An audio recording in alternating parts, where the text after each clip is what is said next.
The VLGA has put together a councillor professional development program that not only aligns with the Victorian Government's mandatory guidelines, but does so in a cost-effective and time-efficient way. The series of learning intensives planned for later in the year allow councils to partner with their neighbouring councils to deliver core training. All modules are covered in 6 half-day sessions, and because the learning is shared with other councils, the costs are significantly reduced. The VLGA also offers bespoke training and can customise a program that responds directly to the unique professional development needs of your council. No matter your preferred method of delivery, the VLGA Councillor Professional Development Program will increase councillor confidence and competence. To find out more, email vlga@vlga.org.au. Coming up today, a suspended councillor's legal troubles resolved, a mayor's budget challenge to the rest of the country, an apology called for after a councillor was wrongly accused of theft, the shock passing of 2 sector leaders in New South Wales, Sydney Council takes aim at gas appliances and the unsightly proliferation of rubbish bins, a Queensland Council's dysfunctional budget debacle, new general manager appointments, and Australia used as a cautionary tale against rate capping in New Zealand.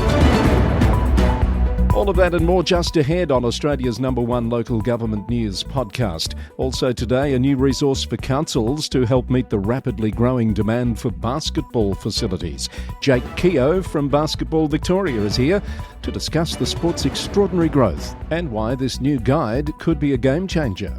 It's Wednesday, the 25th of June. Welcome to the Roundup, brought to you by the Victorian Local Governance Association, the national broadcaster on all things local government, with support from Symphony 3, simple, connected customer experiences. Kingston Councillor Jane Agaton has been offered a 2-week diversion by Moorabbin Magistrates Court after being charged with breaching a personal safety intervention order by failing to remove a reference to a complainant within 24 hours. Bayside News reported that to satisfy the court's order, Councillor Agaton must make a $2,000 donation to the Royal Children's Hospital. She had been stood down from Kingston Council until the legal matter was resolved. A separate criminal matter against her that was also listed for June 20th was withdrawn by police. Greater Geelong Mayor Stretch Contell claims his council's new budget is extraordinary and unique, according to the Geelong Advertiser.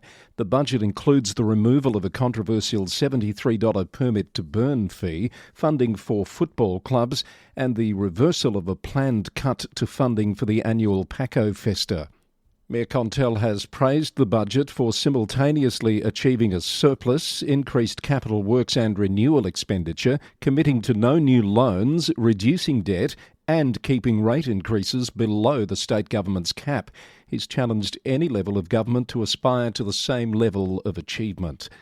Banyule Council has approved a new direction for Olympic Leisure Centre, which will close its ageing aquatic facilities in October, while expanding health, fitness, community services and adding a new library service by March next year.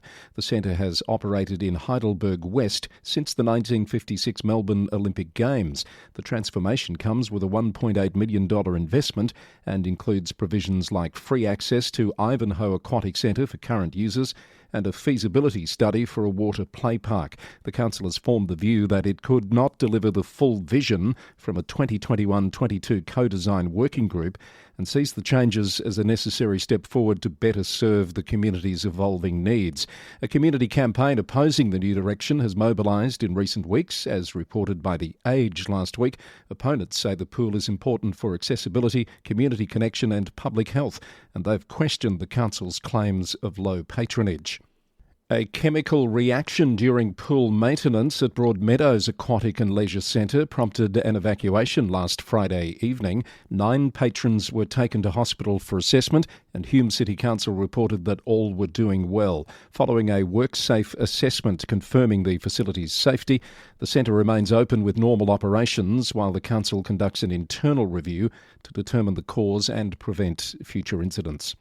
The city of Ballarat has condemned recent vandalism to a floral pride flag display in the Sturt Street Gardens. Mayor Tracy Hargrave said the targeted attack on the LGBTIQA+ community was disheartening and narrow-mindedness from a small minority of people. The display, which took months to cultivate since January, will need to be removed as replacement flowers cannot be sourced in matching colours. Mayor Hargraves has encouraged anyone with information to report it to Victoria Police. Murrindindi Shire Council says it's disappointed with the Victorian Government's response to the parliamentary inquiry into local government funding and services, as only 9 out of 48 recommendations were fully supported, with many key issues remaining unresolved. The council had submitted detailed proposals for systemic reform, including better disaster recovery funding and fairer grant processes, and it views the government's response as a missed opportunity to address the mounting financial pressures faced by rural councils. The VLGA welcomed the government's response to the inquiry, appreciating the commitment to work with councils, but expressing disappointment that recommendations for more sustained funding, including a review of the rating system and adequate capital expenditure funding, were not supported. Corangamite Shire Council has provided a detailed update to its community on how it's actively seeking state and federal government support to assist those who are drought affected. Mayor Kate Macon said the council has written to multiple government officials and is participating in the state's new drought response task force. The council is advocating for various support measures, including zero-interest loans, rate subsidies, mental health support, and a farm keeper program modelled after pandemic relief initiatives to help farmers and related businesses weather the crisis. And the Border Mail reports this morning that Wodonga Council has adopted its $95 million budget with a 3% rate increase despite opposition from 2 councillors who argued for finding savings instead of raising rates and claim that ratepayers have been misled. Briefly in other news, Jeff Rollinson has been reappointed as CEO of Gannawarra Shire Council for an additional 2 years following his initial appointment in December 2022. Mr Rollinson has over 30 years of experience in local government, including various roles within the council since 1995. Greater Shepparton City Council has approved a hard waste collection service starting July next year, providing residents with 2 3x3 metre nature strip collections annually to improve waste disposal access. The initiative supports the council's landfill diversion targets while responding to a 28% EPA levy increase. And Strathbogie Shire has appointed a new waste collection partner. Foot will manage all household waste collection as well as recycling, organics and the new glass-only bin. Mayor Claire Hewitt-Kennedy said Foot uses more advanced technology than the previous provider, equipping its trucks with onboard cameras and GPS tracking.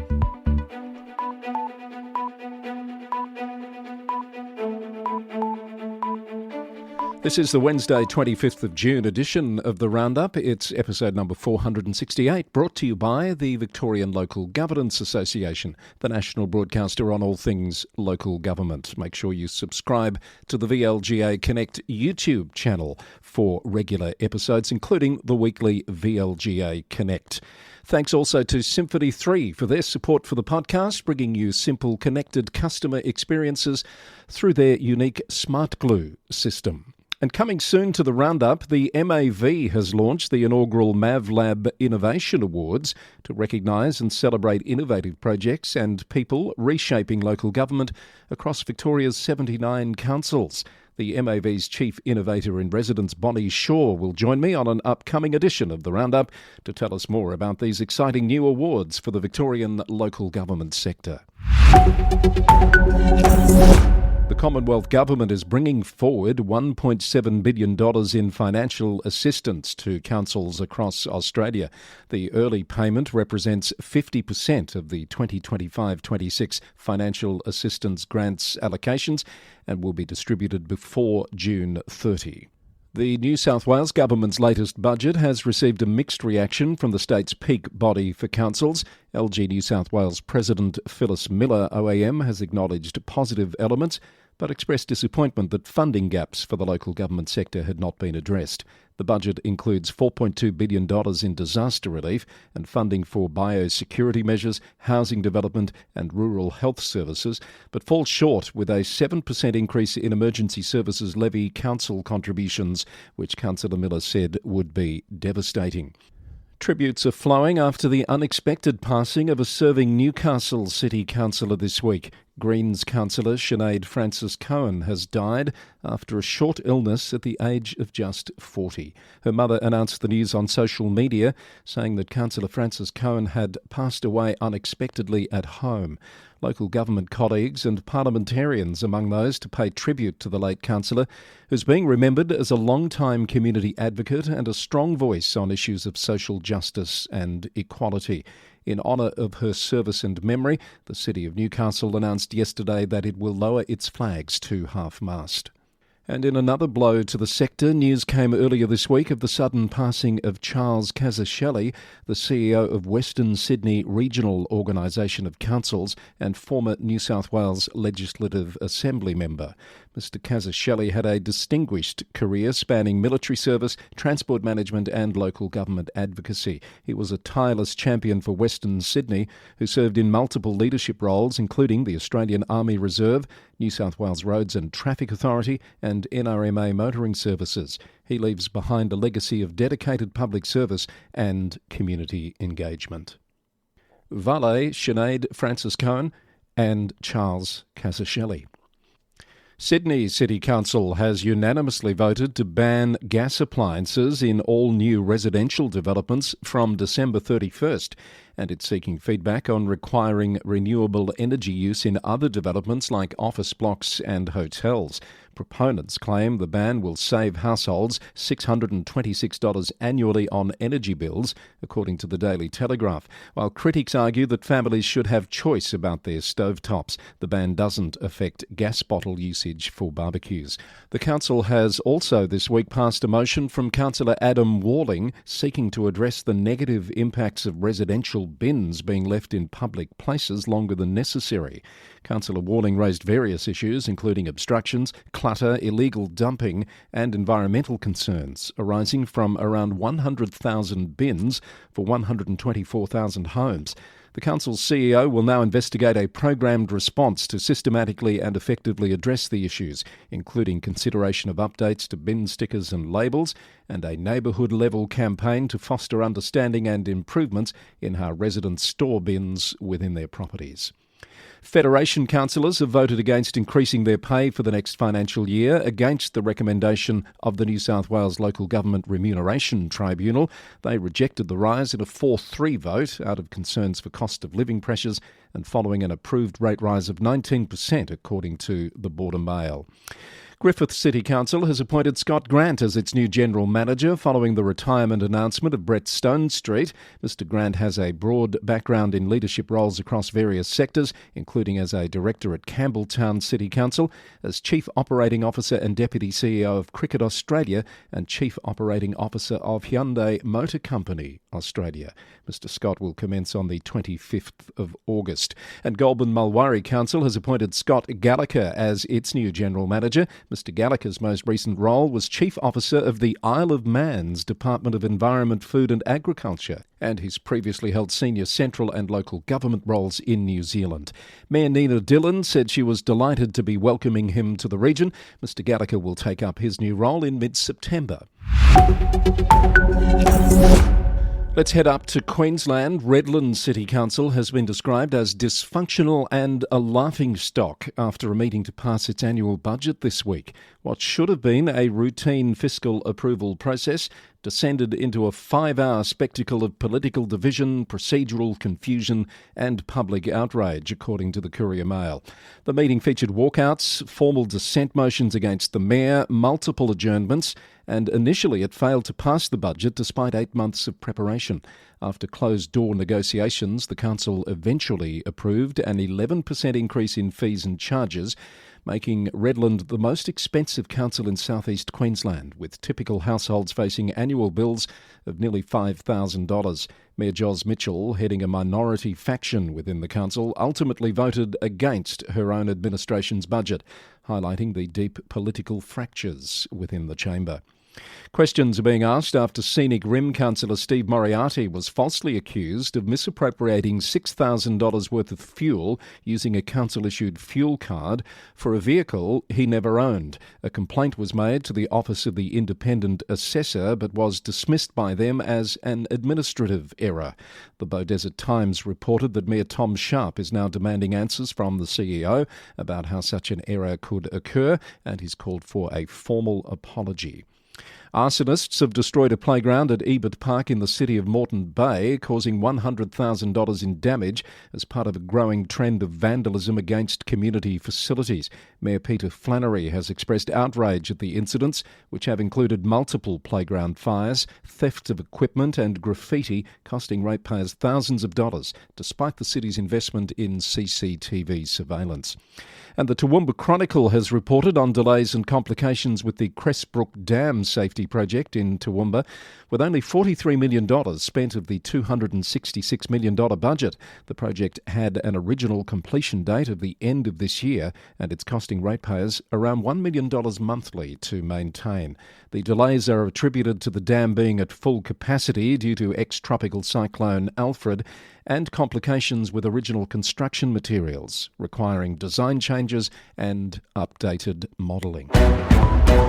Some National Council briefs. Councillor Kylie Isidro has resigned from Somerset Regional Council in Queensland, effective this Friday. Ipswich Westmorton today reported that Councillor Isidro was stepping down after a challenging 18 months personally and professionally. A by-election will be held, and there's speculation that former councillor Sean Choate may attempt a return to the council. Maitland, Cessnock and Singleton councils have launched a coordinated weekly FOGO collection service starting June 30, allowing residents to combine food scraps with garden waste for processing into compost. The initiative will be supported by kitchen caddies, compostable liners and an ongoing education campaign. And in Tasmania, Glenorchy War Memorial Pool will soon undergo repairs and refurbishment after the City Council signed a contract with Hutchinson Builders. The project is benefiting from a $5 million state government grant and is expected to be completed by mid-2026. Let's stay in Tasmania for a moment. Break a Day Council has brought curbside recycling collection in-house to reduce costs for ratepayers, while creating a new local job opportunity for a recycling truck driver. The change also increases service reliability while maintaining a local backup vehicle, eliminating the previous need to wait for replacement trucks from Launceston when breakdowns occurred. Meander Valley Council has made what it calls a difficult decision to close the Westbury Waste Depot. The depot will close next week as the landfill has reached capacity, and the council says continued operations are not financially viable. Huon Valley Council has allocated over $1 million in its budget to address a major landslip on Kingfish Beach Road near the Southport Catholic Cemetery. Engineering surveys are set to begin over winter to determine the most suitable long-term repair solution. While remediation work progresses, the road remains open to single-lane traffic managed by temporary traffic lights, which will soon be upgraded with advanced technology to improve traffic management and safety. In South Australia, the Whyalla Airport runway upgrade, a $30 million plus project funded by Australian and South Australian governments with additional support from the city of Whyalla, has been completed ahead of schedule and under budget. The airport can now accommodate larger aircraft and increased passenger capacity. The project utilised 90% local construction materials and employed 234 workers, including 110 Whyalla locals, and it secured the airport's capability to service over 50,000 passengers annually. Coorong District Council has officially declared drought conditions in its region despite some recent rainfall, acknowledging the ongoing financial and emotional toll on farmers and agricultural communities. The council is implementing practical support measures, including a simplified rates hardship application process, while actively participating in state-level drought discussions to advocate for broader assistance and long-term recovery strategies. In WA, the state budget is delivering an investment boost to local governments through a range of programs, headlined by the $4 billion Royalties for Regions program, supporting infrastructure, housing and community services. The budget also includes targeted funding for road safety, emergency services, sport facilities and environmental initiatives. A $3.1 million state bushfire mitigation branch will partner with councils on fuel reduction works on unmanaged lands, along with targeted funding for high-risk regions like the Kimberley, Pilbara and Wheatbelt. Read more on what's in the WA budget for councils at the Council Magazine website. The town of Cambridge has received official endorsement for the restoration of the Whadjuk Noongar name Gallop to Lake Monger Reserve. The name change, which means place where the home fires burn, was guided by extensive community engagement and consultation with traditional owners. And the Shire of Manjimup in Western Australia has enacted a policy allowing people to apply to live in caravans or tiny homes on wheels on private land for up to 2 years, with the possibility of renewal. Yahoo News reported that the move aims to address the region's severe housing shortage and stands in contrast to other Australian councils that are increasingly restricting where caravans and trailers can be parked. Still to come, I have a special guest, Jake Keogh from Basketball Victoria, to talk about that exciting new resource for councils, not just in Victoria but Australia-wide, to help deal with the astonishing growth. You might not believe the statistics when you hear them, the growth of basketball participation around the country. Let's check out some global stories firstly. We're starting in New Zealand, where Local Government New Zealand President Sam Broughton has warned against rate capping for councils, citing evidence from Australia, particularly in New South Wales, where such measures have led to higher rates increases and increased borrowing costs for councils. He made the comments to News Talk after the government said it was considering a cap as part of wider local government reforms. Auckland Council is employing advanced LiDAR mapping technology via helicopter to create detailed virtual walkthroughs of stream networks, helping to combat flooding events and enhance flood resistance across the city. Radio New Zealand reported that the technology provides unprecedented detail, with laser point densities reaching 250 points per square metre, enabling better visualisation and management of waterways. And Wellington City Council has approved $460,000 to establish a homelessness coordination service led by 3 frontline agencies to strengthen the city's response to chronic homelessness affecting an estimated 30 people in the central city. The council is hoping to improve collective coordination, provide after-hours support and address systemic barriers through a unified approach that honours the dignity of those experiencing homelessness rather than simply moving them elsewhere. In the UK, Plymouth City Council leader Tudor Evans has reported a serious threat of violence to police following weeks of intense campaigning ahead of a July 17 referendum on whether to have a directly elected mayor for the city. BBC News reported that the referendum, which will cost around £410,000, was triggered by a petition signed by over 10,000 people. It's going ahead despite government plans to potentially scrap directly elected mayors for single authorities like Plymouth in favour of combined authority mayors. And a sticky problem in Runnymede Borough Council in Surrey will get some help from a £25,000 grant from the Chewing Gum Task Force to clean up gum-stained streets in key areas using eco-friendly methods and specialist training. BBC News reported the initiative is part of a wider effort to address a problem that costs UK councils around £7 million annually in clean-up costs. The majority of England's streets and retail sites are affected by discarded chewing gum. From the US, in Michigan, 2 people have been fired and another suspended by Wayne County after an employee was mistakenly paid $1.6 million in a single paycheck. Yes, you heard that right, $1.6 million. 7 News Detroit reported the payment was due to a human error where an employee ID number was entered as an hourly rate. The honest employee reported the error the following day and began returning the money. The case has highlighted ongoing issues with the county's recently upgraded Oracle payroll system that has experienced multiple failures despite supposed safeguards. And a former North Las Vegas city manager has been found to have committed a non-willful violation of state ethics law by negotiating a $630,000 consulting contract with the city before leaving office. The Nevada Ethics Commission determined the technical violation by Ryan Juden could allow the city to void the contract, although the Review Journal reported that commissioners have acknowledged limitations in their authority to address such governance issues.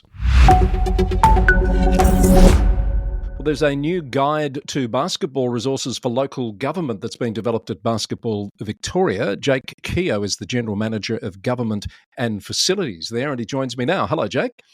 Hello, Chris. Great to be here with you. Really appreciate it. Good to have you here as well. You were telling me before we recorded that not only have you got some sporting administration experience, but you've also got some local government experience in your background. You were a mayor and a councillor.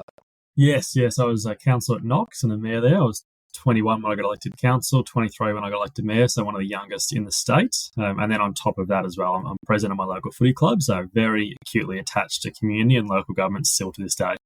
And how do you find that local government background helps you navigating your role now at Basketball Victoria? I think it gives me a greater understanding. And I think local government grapples with this big issue that stakeholders feel that local government is working against them a lot of the time, and that's not a new problem. A lot of sporting orgs feel like local government is a barrier when local government is in fact trying to reach a great solution. And having that experience has helped me trying to explain that to associations and sporting orgs that local government's not a barrier here. They're your greatest supporter. We just need to make sure we're working together to get a positive outcome. I think in my years at Basketball Victoria, we've managed to change that mindset. So having that experience has been really beneficial. Yeah, good. And would you do local government again? Probably not. No. Probably not. Okay. No. That's a one and done. I have a personal opinion that I did 4 years and didn't stand for re-election. I think you can do an amazing job in a short amount of time. You don't need to stay there for too long as an elected official. You should try and get what you can done and then move on and let someone else have a voice. So definitely got what I wanted to get done, and it was time for someone else to have a voice. Fair enough. Perfectly valid view as well. So this guide for councils, why have you seen the need to develop this? There's nothing like this in Australia, essentially, Chris. So in terms of a national document or a statewide document, what was happening was local government was coming to me and Basketball Victoria and associations asking for advice, and we were pulling together advice from FIBA documents, state government, our individual requirements, and trying to provide that advice as best we could. But there were gaps emerging as a result because people tried to find answers in different locations, some of which were outdated, some of which were inaccurate for different reasons. So we wanted to make life a lot easier for local government, state government, and our associations to say this is a clear minimum standard, so to not create animosity or create gaps when we go from association to association, and to avoid the worst thing we can possibly have is that a brand new facility gets built and it misses a key requirement, and then it just doesn't meet what the association needs and what participants need. And we want to make sure we avoid that. Yeah, and we'll come back to that because it's important to meet the needs now, but also to factor in some future proofing. And I'll ask you a bit about that in just a bit. But can you paint a picture for us of the growth in participation in basketball? What is the size of the problem that's being grappled with right now? It's incredible, to be frank, Chris. So we've got 500,000 participants in Victoria, roughly 10% of the population. It's growing at 4% a year strategically. That's our focus. In reality, it's growing far in excess of 4% a year. Some parts of the state are growing up to 15% a year. Right. Some associations in the western suburbs on the beach have buy once every 4 weeks. That's going to compound. Some associations have wait lists of 200 kids. We have massive issues with the sport. So while it's a good problem to have with growth, we just can't sustain the growth. Our biggest issue is lack of facilities. So while we say 4% growth a year, that could easily drop down to 1.5% if we don't have the facilities to support the growth. So we're Victoria's largest participation sport. In most LGAs, we are the largest sport, basketball, and we love that. It's a world game. Boys and girls can play equally. Our numbers are really strong. But if we don't have courts to play on, we've got this wicked problem where we'll be turning kids away eventually, and that's just not something we want to get to ever. Those numbers might surprise some observers because there was a lot of talk about basketball being the sport of the future going back some time. I haven't heard so much of that in recent times as, soccer's come through and others. So it's still right up there. It's for a number of reasons you haven't heard it, Chris. And it's a great observation. One is basketball doesn't beat its chest. It's quite, I guess, humble in its approach, but also so internally focused as a community organisation, we're not advocating how big we actually are. And the second one is structurally. So you wander past the footy oval, you see kids playing, you go past the soccer oval, you see kids, adults playing. You actually can't see inside of a basketball stadium unless you're there. So the scope of participation a lot of the time is a bit invisible. If you wander past the stadium on Saturday morning, you'd have no idea that there are just games, one after the other, for 10 hours a day, plus Sunday, plus every weeknight going on. You can't be what you can't see, and there is a difficulty there that it becomes a little bit invisible in that regard. But underneath, it is absolutely booming. And once you're in, you understand the growth of the sport. Yeah, really good point you make. I hadn't thought of it on that level. And where are you seeing the extreme of the growth? You talked about the western suburbs of Melbourne, but you also mentioned that it's right across the state. Where are the pockets of massive growth happening now? Oh, it's right across the state. So historically, it's been the eastern suburbs. So 50% of all basketballers in the entire country reside in Victoria, and half of those reside in the eastern suburbs. So one of every 4 basketballers in the country reside in the eastern suburbs. Sorry, you're saying half of the players of basketball in Australia are in Victoria? Yes. That's extraordinary. It's incredible. And for some of our LGAs, I don't have the numbers off the top of my head, so I'm not going to try, but some of our growing LGAs, Casey, Wyndham, those LGAs, they're bigger than most states or some state bodies, and that will continue in future years. So for us, you're seeing it's growth to match population growth, as you'd likely expect. Casey, Wyndham, Whittlesea, those areas, Geelong, that are growing rapidly, we're seeing incredible expansion in basketball participation at the same time. I know it's getting slightly off the track, but why do you think Victoria is punching so far above its weight in that respect? Again, probably structurally. We're lucky, and I say that very loosely, but we had people like Lindsay Gaze back in the day. Our current CEO, Nick Honey, has done a wonderful job for many, many years. They advocated for courts and for facilities, and we made sure that Victoria had ample share of facilities, and therefore more people can gain access to play, so therefore we have greater demand for facilities, and it's just continued to compound. So we have a wicked problem in Victoria of not having enough courts. We're 220 courts short, but every other state in the country would love to be where we are in terms of courts. So we just have we have a good number of courts, therefore people can play, and that grows the sport exponentially. So this guide, I gather, while you've developed it at Basketball Victoria, it's going to have some applicability elsewhere around the country as well? Absolutely. As I said, half the basketballers in the country reside in Victoria, and as such, we do have a nation-leading role for a lot of things we do, and this is very much a nation-leading document. So while it is centred on Victoria, we want to make life easier for Victoria. We expect that every other state will use this document to help themselves, to be able to go to their state government, their local governments, to make life easier as well. We're not holding on to this IP and saying it's only Victorian. It's in the interest of the entire country. It just happens to be very Victorian-focused because we've made an effort to develop it. So can you give us some examples of how the guide might make the challenge that councils have easier in meeting the needs of the basketball community? Essentially, one of the main things, it breaks down what councils are looking for. So we categorise facilities from community all the way to regional facilities. So is a council looking to have large-scale major events, so national junior classics and those style events, or are they looking simply just to deliver courts for domestic participation? Both are wonderful goals, but from a council point of view, do you need to boil the ocean? Do you need to deliver top-notch first aid rooms if your intention is to just have Saturday domestic participation? And it just provides a clear outline of what is your aim for the courts, and therefore these are the things you need to provide. And if you're looking to have those national junior events, they bring wonderful economic activity, they're fantastic. These are the requirements, and it's better to future-proof those facilities now if you're thinking about bringing those larger events than trying to backpedal. One of the key examples of that is seating. So if you have a facility you've designed and you want to pull out 1,500 seats, and you don't future-proof the facility and don't have the requisite support under the court, you just can't do that in the future. So it gives a clear outline of, by having well-structured facilities, you have the option to expand in the future if you would like to.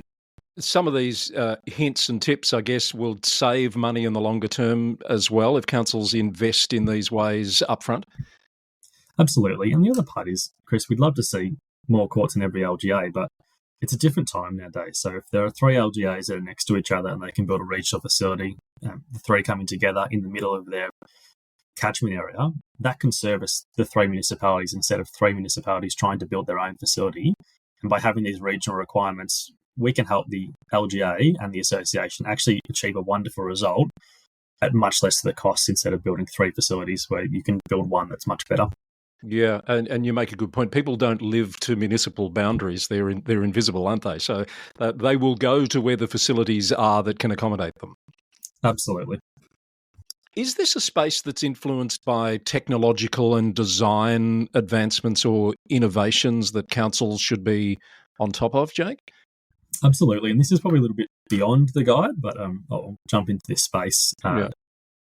There are much more there will be much more advancements within facilities moving forward, one of which is public-private partnerships. It's not something that's done very much in Victoria, and we're seeing that a little bit at the moment across Victoria. It's done in other parts of the world, and for us, that's a model we see moving forward, as well as school sites. But we know with rate capping, it's only going to continue to compound. Councils don't have the capital budget they used to. The focus is obviously very much on maintenance. So we want to provide options, not just in this document, but also we've got a few other documents we're working on at the moment.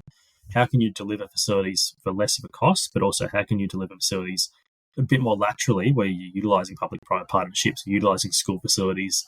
Our goal at the end of the day is to get the courts. We're agnostic as to whether they're council, state, school. We're agnostic as to essentially where they are, as long as they service the association. We are just in desperate need of courts. So that's what we're trying to help LGAs find the best outcome for delivering courts.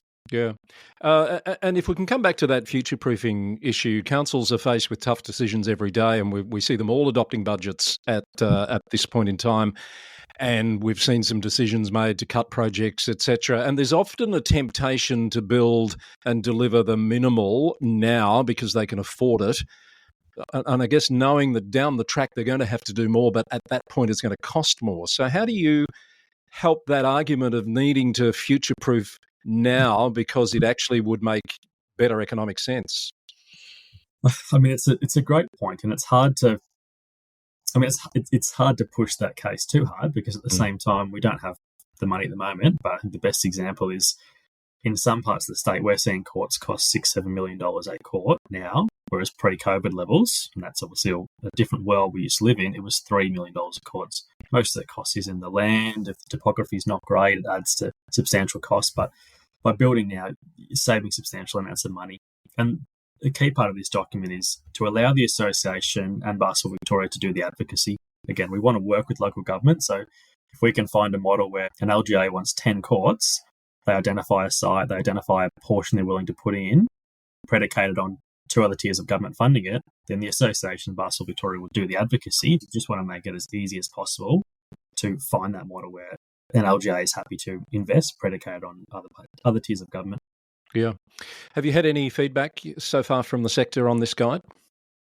Very positive so far. Feedback almost immediately that there was a missing piece that just wasn't there for local government. And again, for some LGAs that we've been dealing with for a long time, they spent a lot of time on the phone with me, a lot of time emailing me, asking very specific questions, and it just saves them a lot of time.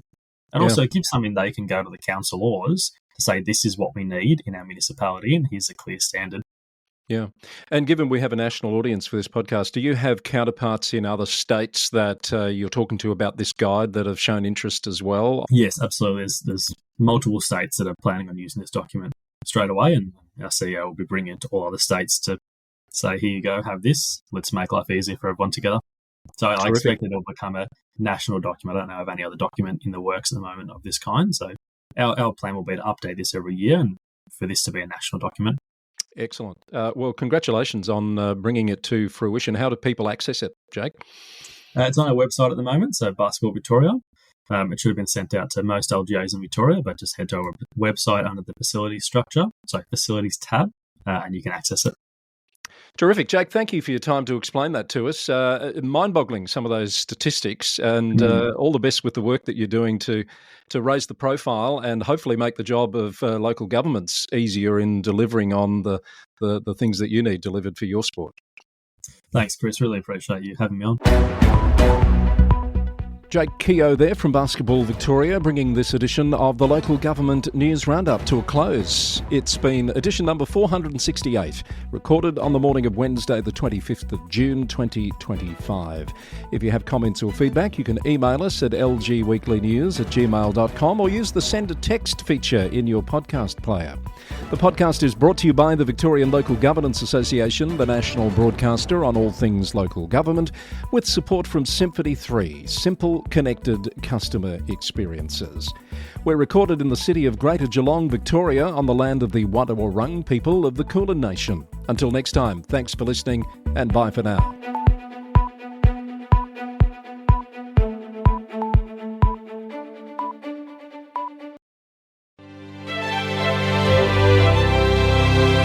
I'm thrilled to welcome Symphony 3 to the Local Government News Roundup family. If you're a local council, you know how challenging it can be to manage data across all your different systems.